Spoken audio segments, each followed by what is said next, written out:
sens comme un prédicateur. Je me sens comme un poisson dans l'eau. Amen. Nous allons lire quelques portions de l'écriture. Je lis mes textes généralement, tous mes textes en un seul moment. Comme ça me permet d'être fluide dans l'esprit. Nous lirons quelques textes. Le premier, nous le lirons dans le livre de Deutéronome, chapitre 28. Deutéronome, chapitre 28, le verset 1er.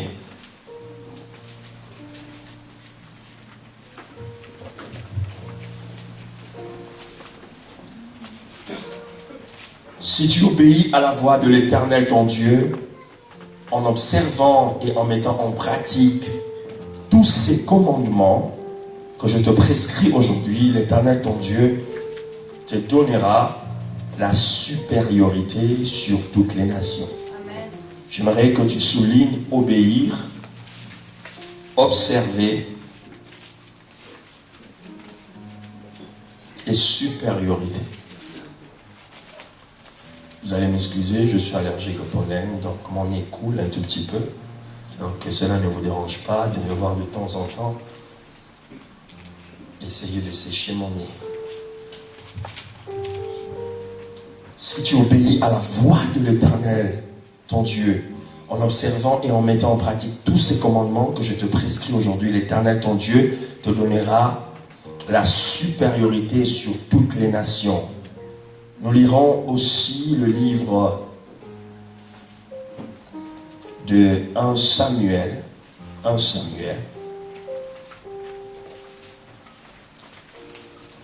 1 Samuel, le chapitre 3.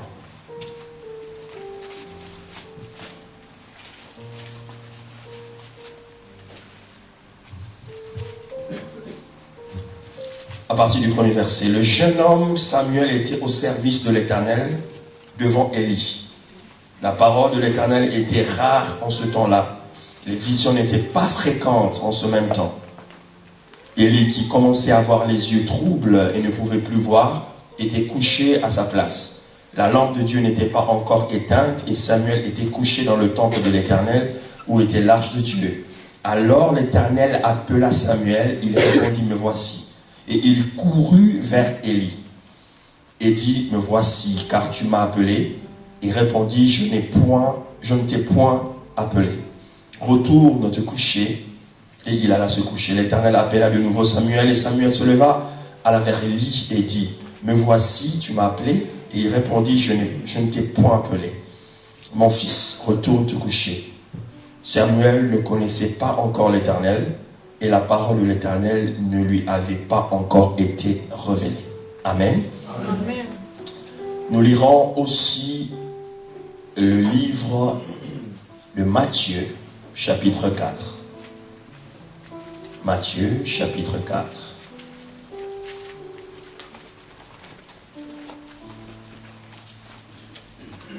Matthieu, chapitre 4.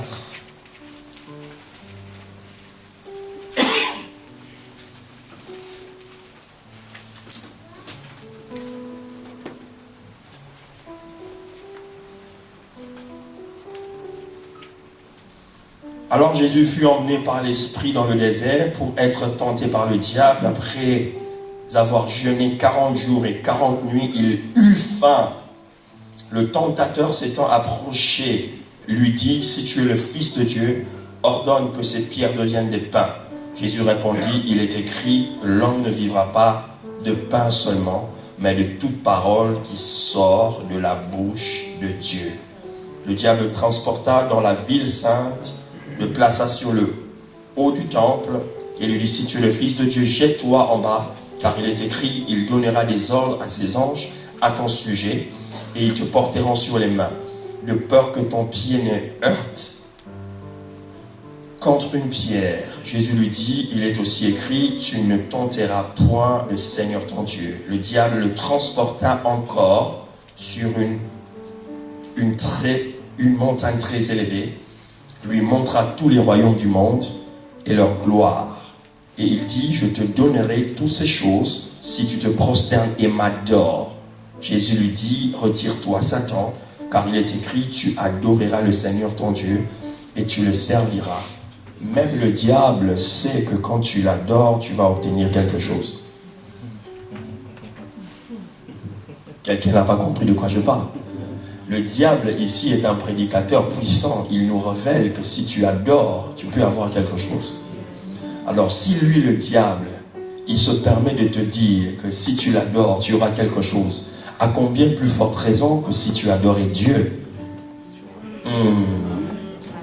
À combien plus forte raison si tu es un adorateur de Dieu, un adorateur divin? Le dernier texte, nous le lirons dans le livre de Luc, chapitre 5. Ça sera le dernier. Je donne et j'accorde beaucoup d'importance à la lecture de la parole en tant que logos, pas en tant que rhéma seulement, c'est-à-dire la parole révélée, mais en tant que logos, la parole écrite. Il est important pour les chrétiens de lire la parole, de lire la Bible. La Bible, tu la lis même quand tu ne la comprends pas, il faut la lire. Parce qu'un jour, le Seigneur mettra sur ton chemin quelqu'un qui pourra interpréter ces textes que tu as lus. Mais le logos en lui-même, la parole écrite en lui-même, elle est déjà une puissance. Même en la lisant, tu peux être purifié, tu peux être sanctifié, tu peux être guéri, rien qu'en lisant la parole de Dieu. Nous sommes dans un siècle où les gens sont trop dans la télé, trop dans Facebook, trop dans Twitter, mais pas dans la parole. Luc chapitre 5. Luc chapitre 5. Comme Jésus se trouvait auprès du lac de Génézareth et que la foule se présentait autour de lui pour entendre la parole de Dieu. La foule se présentait pour entendre la parole de Dieu. Ceux qui ne sont pas venus aujourd'hui, vraiment, ils ont raté. Parce que vous, la foule, vous êtes là pour entendre la parole de Dieu. Vous avez bien fait de mettre la Coupe du Monde de côté, de mettre les rendez-vous de samedi de côté et d'écouter la parole. La parole a le pouvoir de te transformer, de changer ta vie. Il vit au bord du lac. Il vit au bord du lac 2 barques d'où les pêcheurs étaient descendus pour laver leurs filets. Il monta dans l'une de ces barques qui était à Simon. Il le pria de s'éloigner un peu de terre. Puis il s'assit de la barque, il enseignait. Lorsqu'il eut cessé de parler, il dit à Simon, avance en pleine eau et jetez vos filets pour pêcher. Simon lui répondit, Maître, nous avons travaillé toute la nuit sans rien prendre, mais sur ta parole, je jetterai le filet. L'ayant jeté, ils prirent une grande quantité de poissons et leur filet se rompait. Ils firent signe à leurs compagnons qui étaient dans l'autre barque de venir les aider. Ils vinrent et ils remplirent les 2 barques au point qu'elles s'enfonçaient. Quand il vit cela, Simon-Pierre tomba aux genoux de Jésus et dit, Seigneur, retire-toi de moi parce que je suis un homme pécheur. Car l'épouvante l'avait saisi, lui et tous ceux qui étaient avec lui, à cause de la pêche et qu'ils avaient faite. Il en était de même de Jacques, de Jean, fils de Zébédée, les associés de Simon. Alors Jésus dit à Simon, ne crains point, désormais tu seras pêcheur d'hommes. Il y a des miracles qui résolvent tes problèmes, mais il y a des miracles qui te font entrer dans ton destin. J'aime m'écouter. Prendre le micro, laisser me transposer là-bas. Là, si écouter Serge. Je disais qu'il y a des miracles qui résolvent tes problèmes, mais il y a des miracles qui te font entrer dans ton destin. Il y a des miracles. Tu as besoin d'argent, tu as besoin de ceci. Oui, Dieu te l'accorde, ça s'arrête là. Ça te donne ce que tu as envie. Mais il y a des miracles, non seulement ça résout ton problème, mais ça change la configuration de ta vie. Ça change la perception des choses dans ta vie. Est-ce qu'on peut me débarrasser de ma très vieille Bible? On peut me débarrasser de ma vieille Bible. Et je peux me permettre de prendre... Voilà. Merci. À un moment, je dois descendre là, parce que là, je vais me sentir à un moment obligé de descendre. La Bible n'est pas un livre religieux. Le christianisme n'est pas une religion. La Bible est l'exposé de la volonté suprême de Dieu. La Bible nous révèle la pensée de Dieu. Et Dieu n'habite pas dans une religion. La Bible expose l'histoire d'un royaume souverain qui vit dans le spirituel et qui est venu envahir la terre.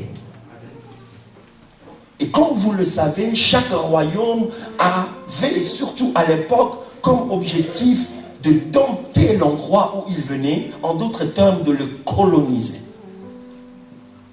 Il fut à un moment, j'ai passé beaucoup de temps dans un des royaumes de l'Europe, le Royaume-Uni. Et je peux voir qu'ils avaient la philosophie de conquérir le monde.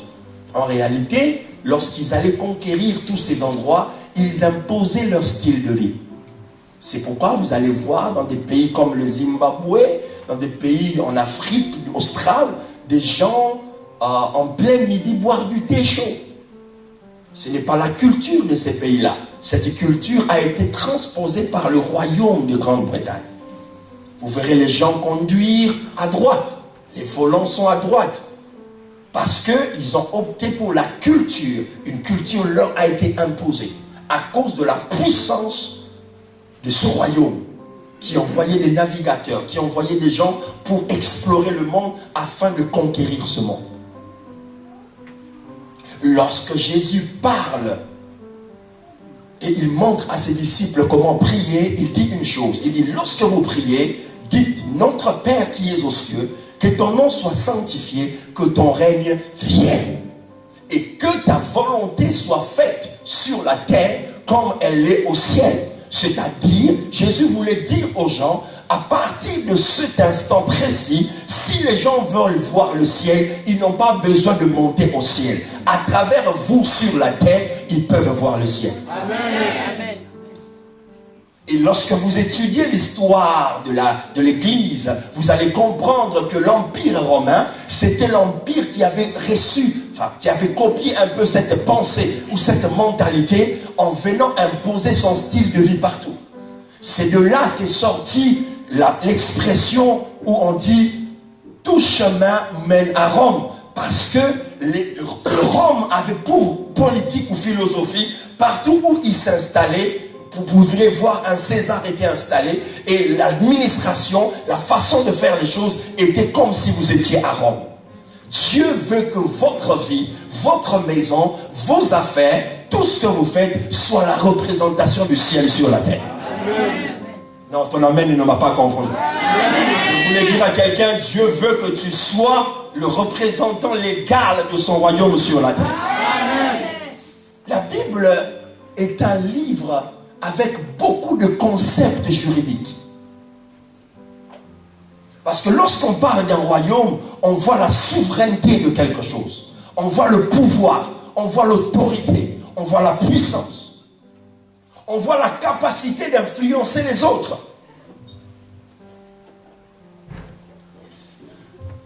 Et les concepts que je vais vous donner tout à l'heure, par exemple, le peuple de Dieu, le peuple, l'armée de Dieu, l'armée, la famille de Dieu, le gouvernement de Dieu, ce ne sont pas des concepts religieux. Lorsqu'on parle du peuple, on voit une législation. C'est-à-dire, un peuple ne peut pas être un grand peuple si chacun fait ce qu'il a envie de faire. C'est la raison pour laquelle Moïse, après avoir été libérateur, il est devenu législateur. Il n'est pas resté libérateur. Il est devenu législateur. Parce qu'il a libéré certes le peuple, mais il sait que pour que ce peuple arrive à conquérir Canaan, ils doivent être régulés. Ils doivent marcher sous une certaine loi, une certaine autorité. Parce qu'un peuple barbare, un peuple esclave, ne peut pas conquérir les terrains.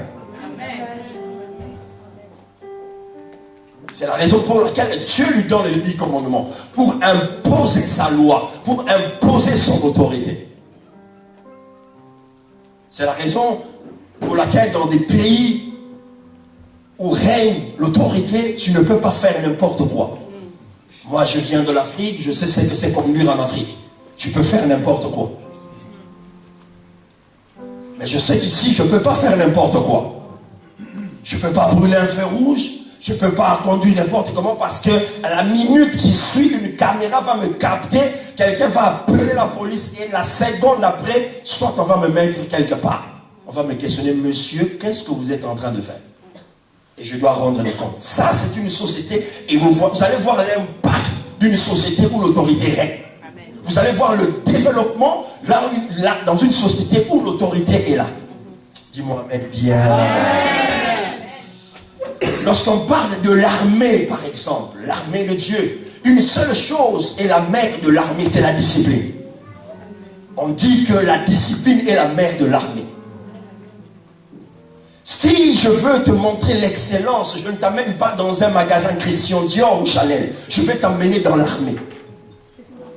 Parce que dans l'armée, ces hommes ont seulement 2 ou 3 tenues. Mais ils sont obligés de maintenir la propreté et la façon de présenter les choses avec détail, avec précision. On ne tolère pas les à peu près dans l'armée. Le problème du christianisme qui est faible dans certains pays, dans certains continents, c'est parce que les chrétiens pensent qu'ils ont le droit de faire tout ce dont ils ont envie de faire. On est en France, c'est la démocratie. On est aux États-Unis, c'est la démocratie. Et l'église, c'est la démocratie. À l'église, il n'y a pas de démocratie. À l'église, c'est la théocratie. C'est-à-dire Dieu parle et le peuple obéit. Ah, tu ne me dis pas amen. Je dis qu'à l'église, c'est la démocratie. Non. À l'église, il n'y a pas d'assemblée nationale. On va voter les lois qui ont voté 5, oui, 8. Non. Non, non, non. À l'église, la voix de Dieu parle et le peuple obéit. L'armée. Dans l'armée, tu ne peux pas voir un subalterne hausser le ton devant un supérieur. La règle de l'ordre dans l'armée, c'est qu'on obéit et on peut respecter après. Mais lorsqu'on vous donne un ordre, ça s'exécute. Ça ne se débat pas. Dis au frère ou à la soeur qui est à côté de toi, il parle de moi, il parle de moi. Dans le concept de la famille aussi, la Bible parle de la famille de Dieu. Et pareil, dans la famille, il n'y a pas cette philosophie qu'on nous amène aujourd'hui pour dire que tous nous sommes égaux. On n'est pas égaux. La Bible dit l'homme est le chef de la femme. Il n'y a pas d'amen, je vais continuer. Je vais continuer encore plus fort. La Bible dit l'homme est le chef de la femme. La Bible n'a pas dit qu'ils gèrent ensemble. Non. La Bible dit que l'homme... Quand on te dit que ton chef, celui-là est ton chef dans l'entreprise, est-ce que tu te considères égal à lui? Alors pourquoi dans la famille on dit l'homme est le chef de la femme? Vous voulez maintenant démocratiser la parole de Dieu en disant que non, non, non, non. L'homme est le chef. Le chef en question ne domine pas, il ne détruit pas, il est là pour représenter l'autorité de Dieu. Amen. Je sens les hommes, ils ont dit amen, papa prêche.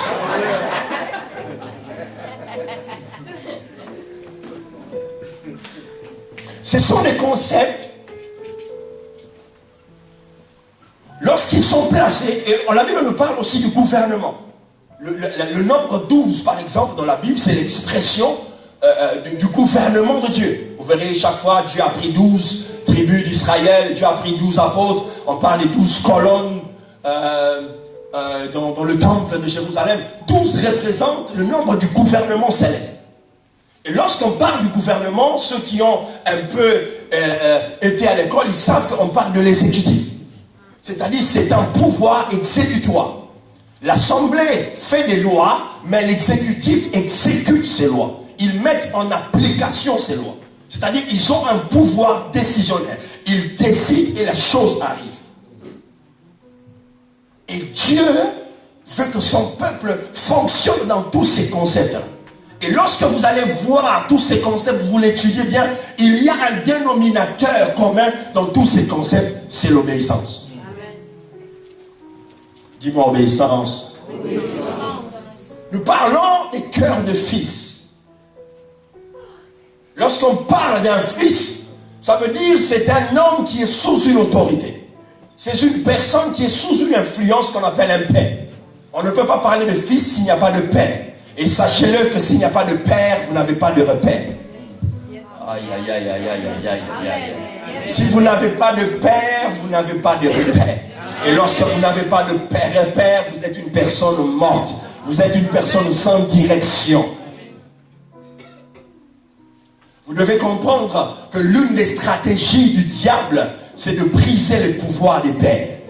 Lorsque le pouvoir du père est affaibli, comme dans certains pays au monde, vous allez voir que lorsque le pouvoir du père est affaibli, les enfants en font n'importe quoi. Amen. Moi, tu ne peux pas faire n'importe quoi chez moi. Au nom de quoi feras-tu n'importe quoi? Au nom de quoi rentreras-tu quand tu veux, sortiras-tu quand tu veux? Je suis l'autorité légale établie par Dieu. Il y a de ces choses qui ne se feront jamais tant que je serai l'autorité. Après on se plaint, mon enfant est envoûté. Tu laisses ton enfant voir n'importe quoi. Tu laisses ton enfant regarder n'importe quoi, aller fréquenter n'importe qui. Après on se rend compte, on l'a initié dans les jeux des francs-maçons, dans des histoires bizarres. Et un beau jour on l'amène à l'église, tu entends les démons sortir de son corps, tu es étonné. Oui, tu ne peux pas être étonné parce que tu n'as pas veillé à ce que ton autorité pèse sur lui. Tous ces concepts sont liés à un mot, l'obéissance. Et Dieu, dans le livre de Deutéronome, il parle à son peuple. Il dit, il remet cette instruction devant Moïse. Il dit, dis-leur, s'ils obéissent à la voix, quelqu'un dit la voix. Dis-moi bien la voix. S'ils obéissent à la voix de l'Éternel, notre Dieu. S'ils obéissent à la voix, c'est-à-dire qu'ils doivent déjà apprendre à comprendre, à écouter la voix. S'ils obéissent à la voix de l'Éternel, notre Dieu, l'Éternel Dieu leur donnera la supériorité sur toutes les nations de la terre. Écoutez, pendant que Dieu est en train de parler à Israël de ces choses, Israël sort de l'esclavage. C'est un peuple esclave. C'est-à-dire toutes ces années, tous ces siècles, il ne savait faire qu'une seule chose. Construire des briques, fabriquer des briques pour la construction des pyramides. C'est-à-dire que ce n'était pas un peuple qui faisait les choses par leur propre volonté. C'était des Hébreux, ils avaient le Dieu d'Abraham, mais ils ne pouvaient plus exercer leur religion ou leur croyance ou leur foi parce qu'ils étaient sous l'esclavage. Et ils ont appris à fonctionner sous des ordres qui les empêchaient de développer leur talent. Tout ce qu'ils avaient à faire, c'était de fabriquer des briques. Parce que l'Égypte, c'était la première civilisation du monde. Donc ils devaient prouver. Je vous dis que les esprits ne meurent pas. L'Égypte devait trouver de la bonne main d'œuvre, qualifiée, facile. L'esprit de la délocalisation n'a pas commencé aujourd'hui. L'esprit de la main-d'œuvre facile. Les entreprises ferment en France, ça ferme aux États-Unis, ça va en Chine, à cause de la main-d'œuvre facile. Et l'Égypte, en ce temps, avait déjà compris cela, avait développé cette faculté. Ce sont des esclaves, ils vont bosser pour nous et nous serons leurs patrons. Alors Dieu libère ce peuple. Lorsqu'il libère ce peuple, Dieu leur promet le pays de Canaan. Mais il sait que ce peuple est un peuple esclave. Ils mentent Dieu dans leur cœur, mais leur mentalité est une mentalité d'esclave. Alors, si je les laisse comme ça, ils ne pourront jamais conquérir les pays que je leur ai dit. Et pendant que Dieu est en train de leur parler, il y a des peuples puissants tout autour d'eux. Et ce peuple d'Israël est sorti de l'Égypte, pas avec des armes, pas avec des biens aussi importants, certes de l'or, beaucoup d'or, mais pas avec des armes qui leur permettront de conquérir tous ces peuples-là. Mais Dieu leur dit, si vous obéissez à ma voix, je vous donnerai la supériorité sur toutes les nations. J'aimerais dire à quelqu'un que le plus haut degré, le plus grand niveau de la supériorité se trouve dans l'obéissance. Il y a de ces choses qui ne vous obéiront jamais jusqu'à ce que vous deveniez obéissants à la parole de Dieu et à la voix de l'Éternel. Moïse leur dit, si vous obéissez à la voix de l'Éternel, si vous obéissez à la voix de l'Éternel. Et la voix de l'Éternel, c'est là où il y a le problème dans l'Église. C'est là où il y a le problème dans le peuple de Dieu. Parce qu'on sommes dans un siècle, lorsque Dieu parle, les gens ne comprennent pas que Dieu parle. Mais cependant, lorsqu'un chien aboie, tous nous savons qu'il y a un chien aboyé. Lorsqu'un chat miaule, tous nous savons reconnaître la voix d'un chat. Mais lorsque Dieu parle, qui est notre créateur, nous qui sommes créés à son image et à sa ressemblance, nous n'arrivons pas à cerner la voix de Dieu. Comment est-ce possible? Parce que la voix de Dieu, elle se dissimule toujours dans la voix d'un homme. Amen. Amen. La voix de Dieu se dissimule toujours dans la voix d'un homme. Lorsque Dieu leur dit, si vous obéissez à ma voix, en réalité, Dieu s'est incarné, s'est substitué dans la législation de Moïse et dans la personne de Moïse. Moïse est devenu la voix par excellence qui parlait à son peuple. Et les gens devaient écouter. Le problème que nous avons à l'église, que nous avons chez le peuple de Dieu, on n'apprend pas à écouter la voix de Dieu. Il y a deux choses qui sont attachées à la voix. Entendre et écouter. Vous pouvez entendre sans écouter. Lorsqu'on entend, on est fixé vers un son. Lorsqu'on entend, on est focalisé vers un bruit ou un son. Mais lorsqu'on écoute, on est focalisé par la compréhension de ce qu'on entend. Il fallait que je sois quelque part aux États-Unis. Les gens allaient dire, parle-nous, man of God, preach. Lorsqu'on entend, on est focalisé par le bruit. Lorsqu'on écoute, on est focalisé par la compréhension ou le discernement de ce qu'on vient d'entendre. C'est pourquoi je peux t'entendre et ne pas t'écouter. Tu peux parler, je bouge la tête, mais ça ne passe pas. Parce que je n'ai pas compris. Et l'élément qui nous permet de comprendre, de se comprendre entre l'émetteur et les récepteurs, l'élément qui nous comprend, nous permet de comprendre, c'est le langage. Aïe, aïe, aïe, aïe, aïe, aïe. C'est pourquoi vous verrez que lorsque vous prenez un enfant, vous le mettez au milieu des animaux, il est né, il n'a jamais été à l'école, il n'a jamais fréquenté une école, il n'a jamais été en France, aux États-Unis, en Angleterre ou en Chine. Cet enfant ne parlera ni le chinois, ni l'espagnol, ni l'anglais, ni le français, il parlera la langue des animaux. Il aboyera, il miaulera, il rugira, il va faire des trucs d'animaux, mais il ne parlera aucune langue. Parce que toute son enfance, il a été conditionné à écouter que les sons des bêtes. Et le parler ne vient que par l'écoute. Ton problème que tu as de parler l'allemand, par exemple, ou de parler l'espagnol, c'est pas parce que tu n'arrives pas à parler, simplement tu n'arrives pas à écouter. Yes, c'est vrai, c'est vrai, c'est vrai. Si tu arrives à écouter, les mots vont venir. Il faut que l'oreille s'ouvre pour que les mots viennent. C'est la raison pour laquelle la Bible dit la foi vient de ce qu'on entend. La version originale dit vient de ce qu'on entend, ce qu'on continue à entendre jusqu'à qu'on comprenne. Ah, c'est alors que vient la foi.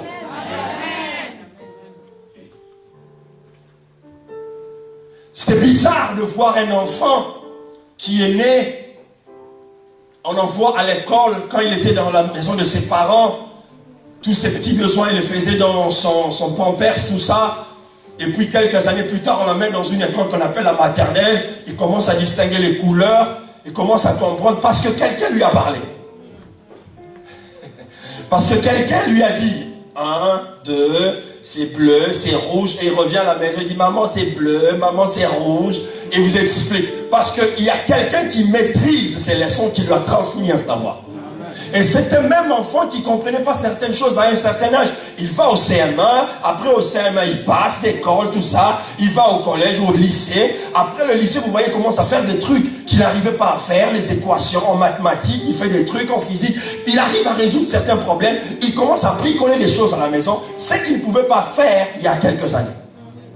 Et un beau jour, il va à la fac.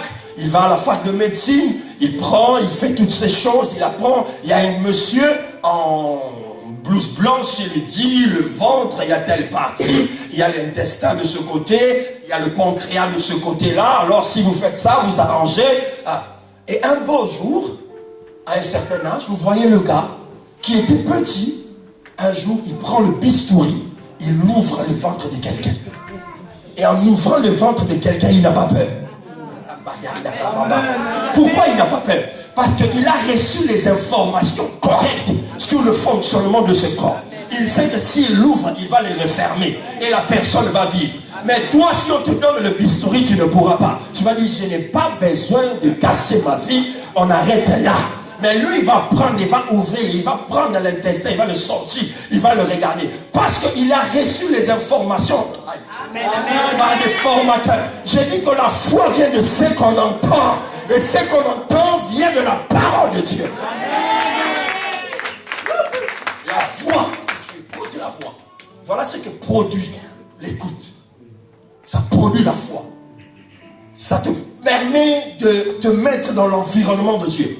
La Bible dit que Dieu descendait en Éden, il parlait avec Abraham et avec Adam. Lorsque Dieu descendait, il parlait avec Adam. À l'époque, il n'y avait pas la langue hébreu, il n'y avait pas le français, il n'y avait pas l'anglais. En quelle langue Dieu parlait-il? C'est quelqu'un qui comprend de quoi je parle ici. Il n'y avait aucun alphabet, il n'y avait pas l'hiéroglyphe. Parce que l'Égypte est venue après. Gutenberg n'avait pas encore inventé l'imprimerie. Mais Abraham parlait avec Dieu. Quelle langue? Mystère. C'est pourquoi celui qui communique avec Dieu, c'est toujours un mystère pour les autres. Ce que Dieu te dit de faire, il ne faut jamais le comparer aux autres. Il y a des choses que Dieu ne te dira qu'à toi de faire. Tu n'as pas besoin que les autres comprennent ce que Dieu dit. Il n'y a pas de théologie dans la conversation avec Dieu. Tu peux commencer derrière pour rêver, mais Dieu comprend plus les cris de ton cœur que tes mots ou tes paroles. Dieu voit l'intention de ton âme et de ton esprit plus que ton gestuaire, plus que ton apparence. La Bible dit qu'il regarde le cœur, mais l'homme regarde à l'apparence. Mais lui, il voit. Peut-être que tu ne dis pas des mots extraordinaires, mais tes larmes expriment la profondeur de ta soif envers Dieu.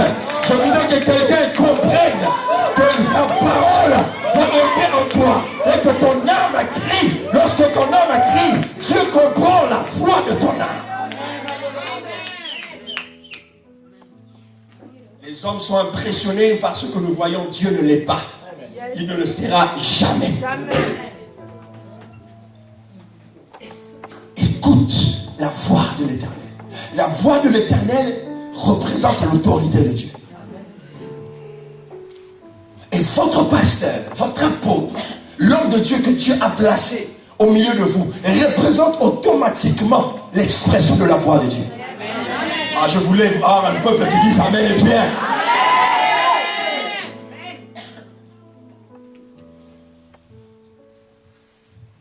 Nous sommes dans un siècle, pas de liberté, mais de libertinage. Où tout le monde a envie de faire ce qu'il a envie de faire. Il n'y a pas d'autorité, il n'y a pas de... On ne peut pas te dire arrête, on ne peut pas te dire stop. Déjà que vous avez un problème, par exemple, pour les enfants, le droit des enfants est à l'extrême. Donc toi-même, parent, quand tu parles à l'enfant, tu te dis dans l'intérêt, je dois faire attention. Comment exercer l'autorité de Dieu dans un environnement pareil? En restant dans la parole de Dieu, on est capable d'assumer ces choses-là.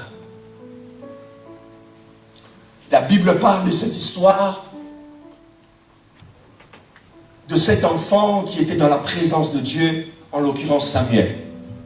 Il était là, il a entendu une voix qui l'appelait, Samuel, Samuel. Il se leva, il dit, me voici. Lorsqu'il réagit par rapport à la voix, en réalité, il réagit par rapport au son. Parce qu'il ne sait pas qui l'a appelé. Parce que s'il avait compris qui l'avait appelé, il n'allait pas courir. Amen. Mais son geste est révélateur. Il court auprès de Élie parce qu'il sait que dans l'environnement où il est, le représentant de l'autorité de Dieu, c'est Élie. Écoutez, il faut arrêter ces choses-là. Dieu me parle. Dieu ne va pas te parler plus que ton pasteur. C'est faux ces choses-là, c'est le diable.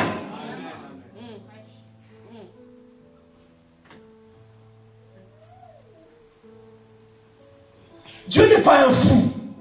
Il établit les hommes pour perfectionner les saints et en même temps il établit un groupe de gens pour que ces gens-là servent des contre-pouvoirs. Dieu est ordonné. Écoutez, toutes les nations ont bâti leur notoriété par des choses. Si vous allez en Suisse par exemple, les Suisses ont bâti leur notoriété sur les montres et leurs comptes bancaires, enfin leur banque célèbre, où le secret bancaire est de rigueur, bien qu'on essaie de changer. Mais les Suisses ont bâti la notoriété de leur nation aussi par les montres célèbres. Par exemple, vous verrez quelqu'un, j'en ai pas malheureusement, quelqu'un qui a une Rolex, il ne va pas vous dire j'ai une montre. Il va vous dire j'ai une Rolex. Parce qu'on ne porte pas une montre en réalité quand on a une Rolex, on porte la marque là. C'est pareil pour les Allemands. Les Allemands bâtissent sur leur économie, mais dans leur savoir-faire, c'est les voitures.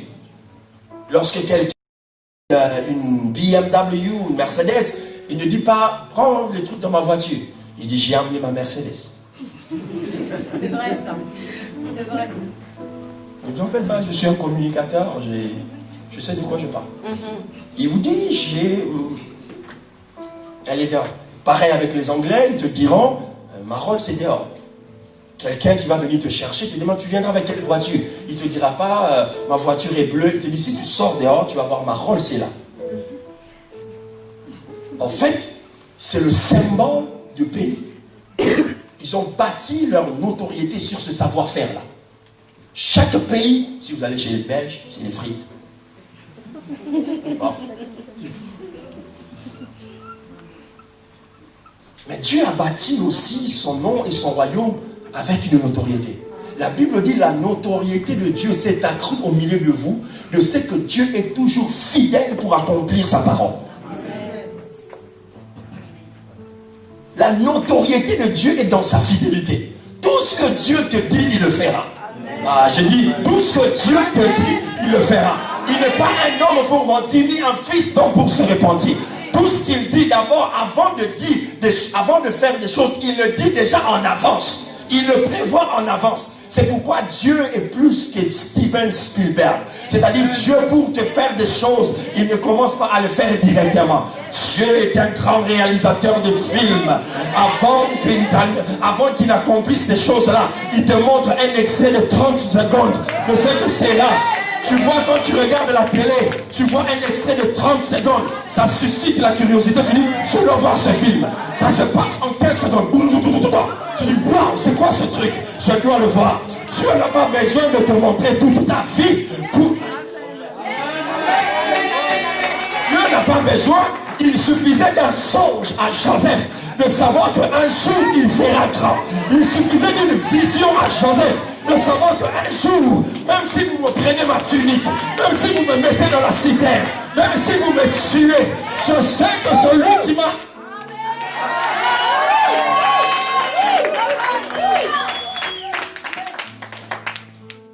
Juste une vision, un extrait de ce que tu seras me suffit de la part de Dieu.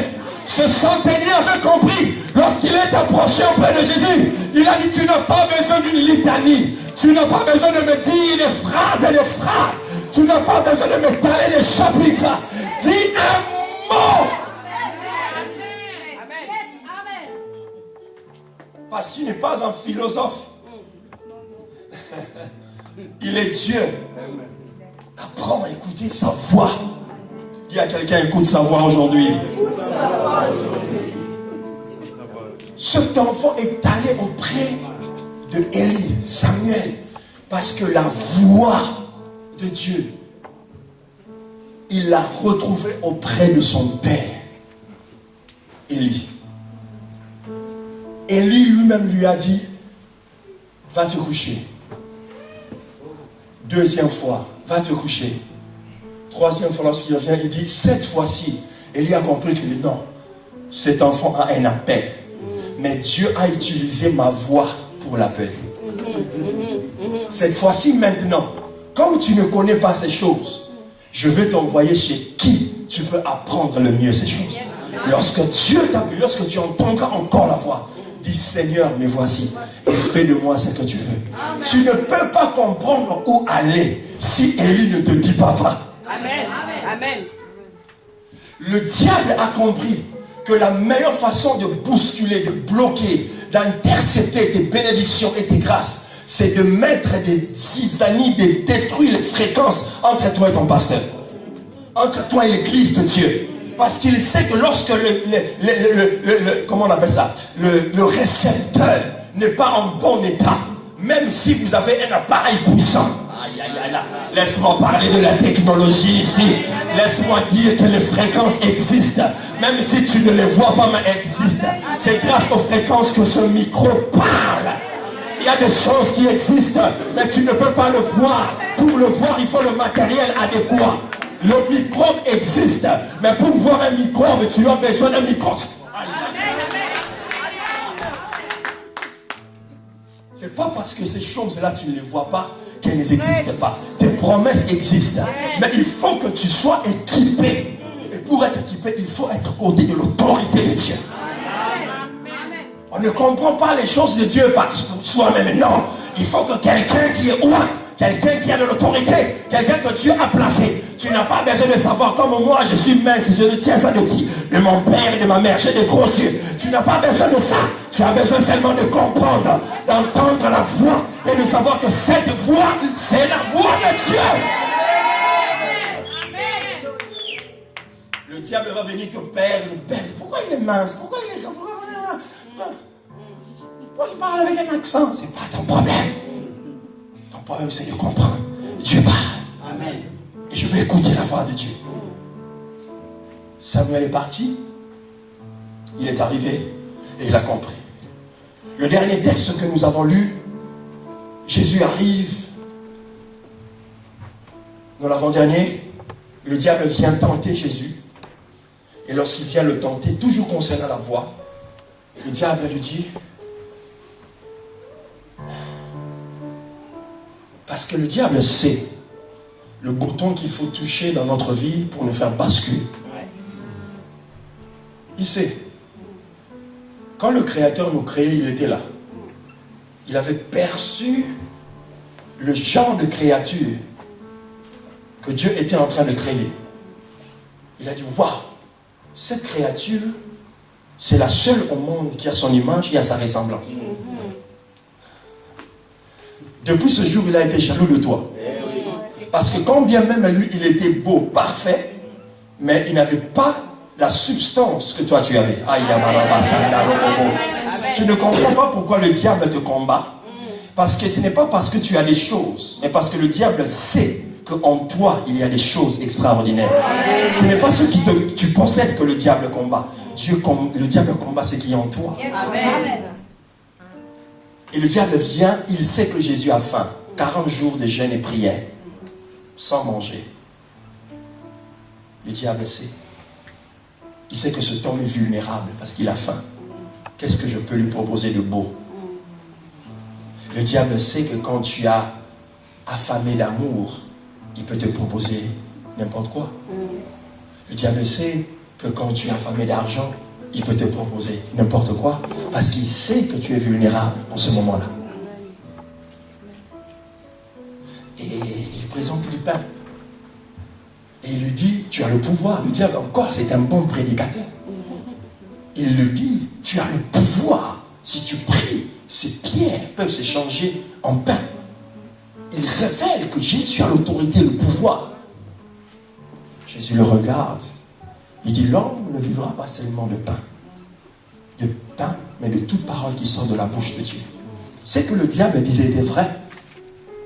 Mais ce n'était pas la voix de Dieu. C'était le son de la parole, mais ce n'était pas la voix de la parole. Il y a un distinguo entre le son et la voix. Il a émis un son, comme quoi si tu fais ça, tu vas obtenir ça. Mais Jésus était en train de lui dire, à l'état où je suis en jeûne et prière. Ce n'est pas ma saison de manger. Chaque chose a son temps. Il y aura un temps où je vais manger. Pendant que je suis là, je n'ai pas besoin de pain, j'ai besoin de la parole. Amen. Le problème entre vous, le problème au milieu de nous chrétiens, c'est parce que nous aimons des fois brûler les états. Dieu ne travaille pas dans les raccourcis. Il n'est pas spécialiste dans les raccourcis. Dieu est spécialiste dans les processus. Il a un savoir-faire extraordinaire. Lorsqu'il a commencé un travail à l'alpha, il doit l'amener jusqu'à oméga. Lorsque quelque part le travail prend un défaut, il va ramener le produit à la première étape au commencement pour qu'on refasse la chose. Amen. Amen. Jésus avait compris. Il avait compris qu'il aura une occasion. Pendant qu'il a refusé de manger le pain, mais on lui donnera une occasion pour multiplier le pain. Ah. Quelqu'un n'a pas compris. Hein? Je veux le ramener à ton niveau pour que tu comprennes.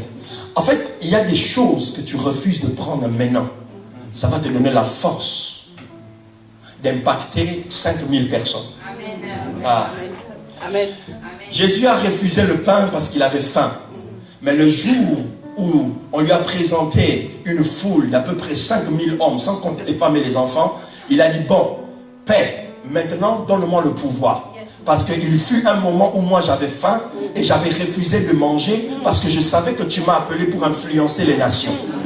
Maintenant, à cause de mon sacrifice, à cause de mon obéissance, à cause de ta voix que j'ai écoutée et que je l'obéis, donne-moi maintenant le pouvoir. Avec ces quelques pains qu'on me présente, une simple prière me permettra de battre tous ces gens. Je suis venu dire à quelqu'un, les choses que tu refuses aujourd'hui te donnera le pouvoir demain. Si tu dis non au diable aujourd'hui, le Seigneur te donnera le pouvoir demain. Parce que le pouvoir est un processus qu'on acquiert. Il n'avait pas peur. Et la Bible dit, le diable est revenu encore une fois pour le tenter. Jésus a dit, tu ne tenteras pas le Seigneur ton Dieu. Il est revenu une troisième fois. Tu ne tenteras pas le Seigneur ton Dieu. Et lorsque son ministère a pris de l'ampleur, dans le dernier jour de ce texte de Matthieu chapitre 4, la Bible dit, dans la fin, vous verrez que les anges sont venus les servir. Les anges ne l'ont pas servi au milieu du processus, au milieu de la préparation. Non, les anges viennent après que tu aies accompli parfaitement la volonté de Dieu. Il y a de ces choses que tu ne pourras jamais avoir au milieu du processus. L'église ne pourra jamais s'éclater s'il brise l'ordre établi par Dieu. Lorsqu'on manque de respect, lorsqu'on insulte l'autorité, lorsqu'on voit l'homme de Dieu comme un moins que rien, l'église ne peut pas connaître la gloire et la puissance. Il y a des miracles qui ne pourront jamais se faire dans une église où quelqu'un est assis, et l'homme de Dieu prêche et dit, il parle, il finit, bon, on a envie de partir. Mais tu es venu faire quoi? Tu attrapes la malédiction. Gratuitement. Et pour toi et pour tes enfants. Et les enfants et tes enfants. Gratuit.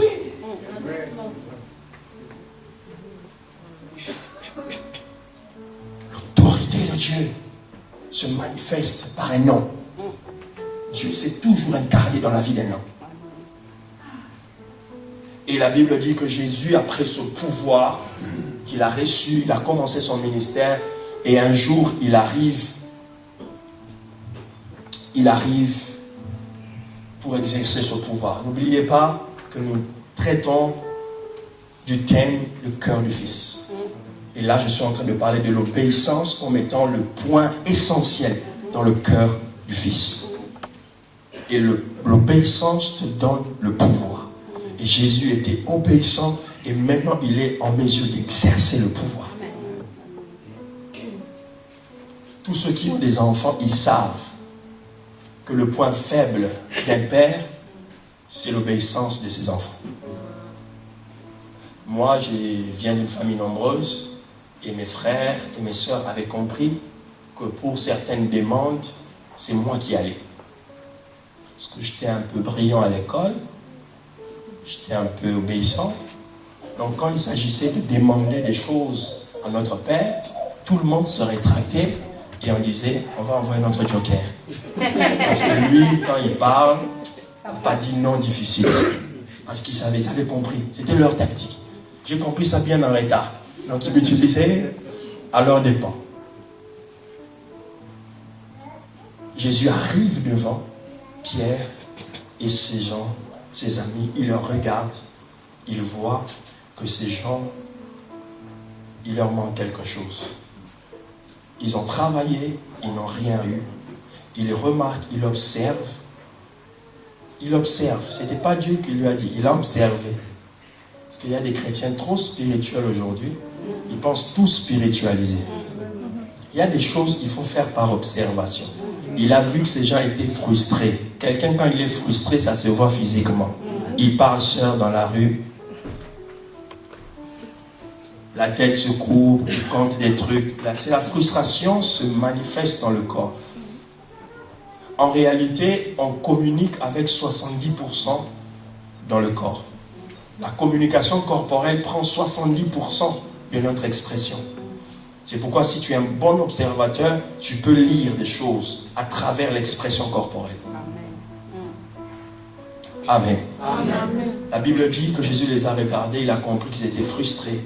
Mais c'était son temps de manifester son pouvoir. Il vient, il dit à Pierre, donne-moi ta barque. Je vais prêcher. Écoutez, il faut être assez culotté pour venir dire à quelqu'un qui a déjà des problèmes de te donner ton outil de travail, ton investissement, ton argent, ta vie. Je vais d'abord l'utiliser. Attends. Mais le monsieur qui est en train de lui parler, il sait ce qu'il est en train de faire.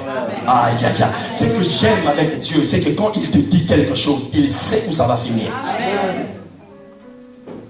Écoutez, Dieu n'essaye pas des choses avec nous. Lorsque Dieu nous donne un ordre, lorsque Dieu te dit, tu vaincras le péché, ça veut dire que Dieu a mis en toi le pouvoir de vaincre le péché. Amen. Il ne joue pas à un jeu avec toi. Non. Lorsque Dieu t'a dit tu es capable de faire ces choses, ça veut dire qu'il voit en toi la capacité de faire ces choses. Amen, amen. Jésus sait, il sait. C'est le seul investisseur qui peut mettre de l'argent dans une boîte qui coule. C'est le seul investisseur qui peut mettre autant d'argent dans une entreprise qui a fait faillite pendant des années. Il est le seul qui est capable de voir un frustré et de dire, je ferai de toi quelqu'un d'intéressant et de passionnant. Donne-moi ta barque. Donne-moi ta barque. La barque représente l'outil de travail. Ça représente la formation. Ça représente les années d'investissement. Ça représente l'intelligence. Ça représente les fonds de commerce. Ça représente tout ça. C'est tout ce que Pierre a. Sa barque et ses filets. Il nourrit ses enfants avec ça. Il envoie les écoles avec ça. Pierre le regarde. Il y a un moment quand tu es frustré, il ne faut pas être orgueilleux. C'est très très dangereux d'être frustré et être orgueilleux. C'est un poison. On veut t'aider mais tu refuses. C'est pourquoi vous ne devez jamais donner de l'argent à ceux qui refusent les conseils qui leur poussent à avoir l'argent. Tu n'as pas compris, hein? J'ai dit ceci. C'est-à-dire, c'est pas bien de donner facilement de l'argent à des gens que tu conseilles de savoir comment avoir l'argent, mais ils refusent ce procédé-là. C'est-à-dire, je connais une personne, je lui dis, viens, si tu fais ça, en 2 mois, tu vas avoir autant d'argent. Il me dit, non, je suis fatigué et tout ça, mais il me demande l'argent. Je dis, moi, je connais, si tu fais ça, en 2-3 mois, tu auras cet argent. Il me dit, non, je suis fatigué. Bah. Amen. Amen. Jésus a dit, non, attendez, donnez-moi la barque. Donnez-moi la barque. Pierre donne la barque. Il va, il pêche. Il prêche la parole. Il utilise la barque de Pierre pour prêcher. Écoutez, il y a des miracles que tu peux avoir gratuitement. Mais il y a des miracles que tu ne peux pas avoir gratuitement. C'est-à-dire, il te faut obéir à une instruction pour entrer dans ce miracle. Un fils, c'est celui qui a ce cœur obéissant pour comprendre que dans ma frustration, il me reste encore une chance, une grâce. Dieu peut encore me donner une instruction qui peut me faire entrer dans ma nouvelle saison.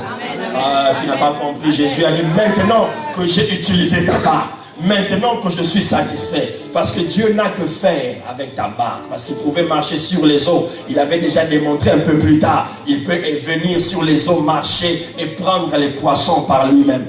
Il avait déjà montré au temps de Moïse que je peux séparer la mer et tirer quelques poissons, parce que si je sépare la mer, ça veut dire que je peux les prendre par ma main. Il n'avait pas besoin de la barque de Pierre. Il voulait voir juste où Pierre est capable de l'accepter, de croire en lui pendant qu'il est déphasé, pendant qu'il est mort dans son intérieur. Et Jésus lui dit,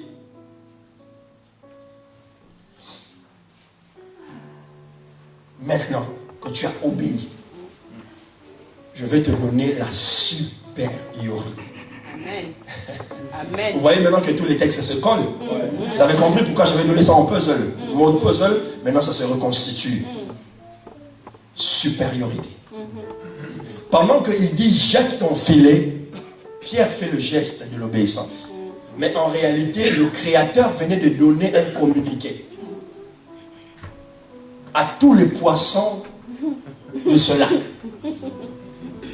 Et on venait de dire à tous les poissons, il y a un rassemblement poissonnique du côté droit de lac.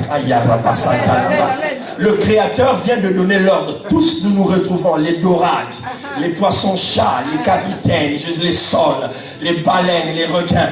Tous nous allons nous retrouver du côté droit de la mer. Il y a un rassemblement. Le maître nous veut là-bas.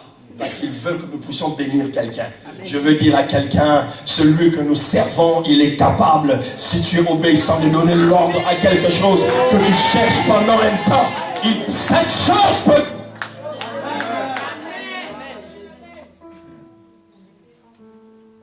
Pierre a jeté les poissons dans le filet. Il essaie de tirer le filet. Le filet est costaud. Le filet pèse.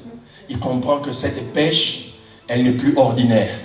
Ce que je viens de prendre là, ce n'est pas de tous les jours. J'ai souvent pêché, mais j'ai jamais atteint ce poids. Aïe, aïe, aïe, aïe.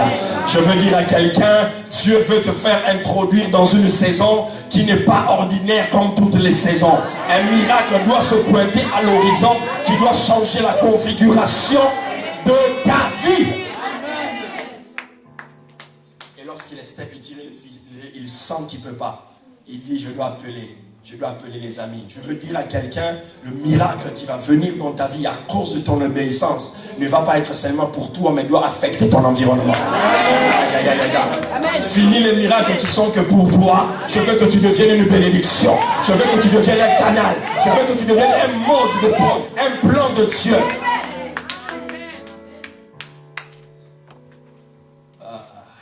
Dieu veut que tu sois un programme. Amen.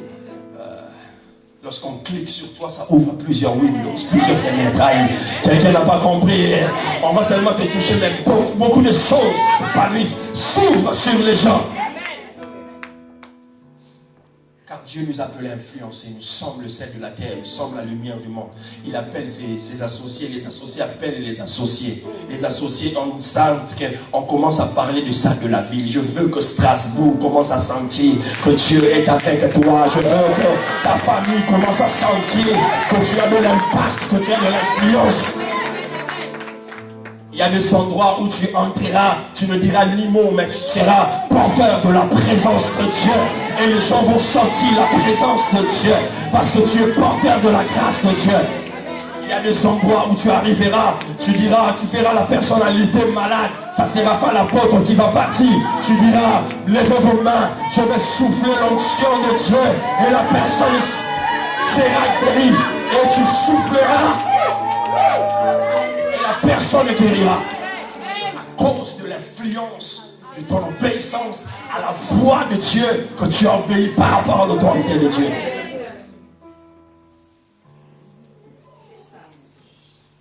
Ils prennent le filet, sort le filet, prenne les poissons, ça surpasse son intelligence. Tout ce que Dieu fait de grand, ça t'amène à t'agenouiller et à l'adorer. Lorsque tu vois un homme commence à voir le miracle de Dieu comme quelque chose d'ordinaire, il a perdu quelque chose. Chaque chose que Dieu fait dans notre vie m'épate. Il n'y a rien d'ordinaire. Écoute, il y a des choses qui sont ordinaires pour toi, mais qui ne le sont pas pour moi. C'est pourquoi notre style d'adoration est différent. C'est pourquoi notre mode d'appréciation est différent. Il y a des choses que toi tu pouvais avoir facilement, mais moi que je ne pouvais pas avoir facilement. Nous sommes les ceux-là qui faisions des gymnastiques pour obtenir certaines choses. Nous venons des endroits où des fois il fallait réfléchir pendant des heures pour savoir comment je vais prendre mon pain ou comment je vais prendre mon transport pour aller à la fac. C'est pourquoi lorsque je me mets à genoux et je l'adore, je ne peux pas l'adorer comme toi. Parce que toi, tu es né où tout était facile, où tu avais tout facilement. Comment veux-tu qu'on l'adore de la même manière? Je ne peux pas t'adorer comme toi tu l'adores, parce que moi, je sais que où il m'a pris. David ne pouvait pas l'adorer comme Salomon, parce que David, Dieu l'a pris.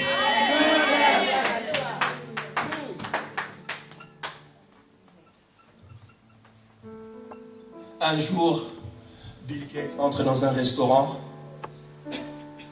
Il prend son café, son sandwich, et avant de sortir, il laisse un pourboire de 10 dollars. Le barman, choqué, il dit: waouh, Monsieur Gates, pourboire de 10 dollars avec tout l'argent que vous avez. Mais votre fils, quand il vient ici, c'est 100, c'est 200. Il regarde le barman, il dit: oui, mon fils est le fils d'un millionnaire, fils de Bill Gates. Mais moi, je ne suis pas le fils d'un millionnaire. Je sais d'où je viens. Mais mon fils, il sait où il vient. Il est sorti. Écoutez, Bill Gates peut donner, malgré qu'il a des millions, donner 10 parce qu'il sait qu'il y a un moment, il manquait 10 dollars. Mais son fils est né dans le... tu dois savoir apprécier Dieu dans sa juste valeur. Et la Bible dit, il tombe. Lorsqu'il tombe, Jésus dit: voilà là où je voulais l'emmener. Qu'il devienne un adorateur. J'ai touché son cœur. J'ai conquis maintenant son cœur. Il devient un fils. Maintenant, je peux travailler sa vie. Maintenant, je peux commencer à lui révéler les choses qui concernent son destin et sa destinée. Avant, je ne le pouvais pas. Maintenant, je sens que j'ai touché son cœur. Maintenant, si je lui dis des choses, maintenant, je suis capable de commencer à lui parler sur la Pentecôte, lui révéler des choses qui vont arriver. Je serai capable de lui donner les clés, parce que c'est à Pierre qu'on avait donné les clés. Je vais mettre en lui quelque chose de fort. Pierre. Lui dit Jésus: désormais, tu ne seras plus pécheur. Tu deviendras pécheur d'hommes. Tout ce cirque, tous ces miracles, toutes ces péripéties, il a fait dans l'unique but de révéler le destin de Pierre. Amen. Je veux dire à quelqu'un: tu n'es pas ce que tu penses être. Amen. Il y a mieux pour toi que ce que tu fais maintenant. Aussi longtemps que tu n'as pas encore compris la raison pour laquelle tu vis, tu existes. Tu es à Strasbourg, tu es à cette église, tu es au milieu de cet homme, envers cet homme, tu es à côté de cet apôtre. Tu rates beaucoup de choses. Écoutez, la vie est pleine de tragédies. Les gens qui meurent, des accidents, des choses, des tsunamis, toutes ces choses sont des tragédies pour toi, mais elles ne sont pas pour Dieu. Parce que la plus grande tragédie d'un homme, ce n'est pas la mort. C'est lorsque la personne meurt sans pour autant avoir accompli les choses pour lesquelles Dieu l'avait appelé. C'est là où il y a la tragédie. Jésus a vécu 33 ans, 30 ans dans la vie, dans la maison de ses pères, de sa mère, mais 3 ans seulement. Mais ces 3 ans ont marqué le monde à jamais. Tu n'as pas besoin de vivre longtemps sans impact. Il faut vivre dans le temps de Dieu avec l'impact. J'étais venu dire à la ville de Strasbourg, j'étais venu dire à cette église: tu as un destin, tu as une destinée à cause de ton obéissance. Levons-nous dans la présence de Dieu.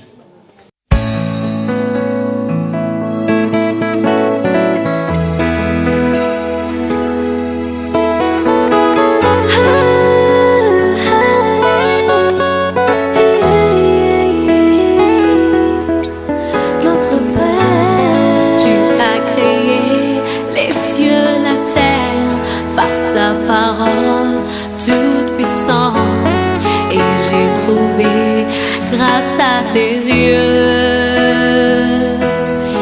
Éternel, tu as créé les cieux, la terre, par ta parole toute puissante, et j'ai trouvé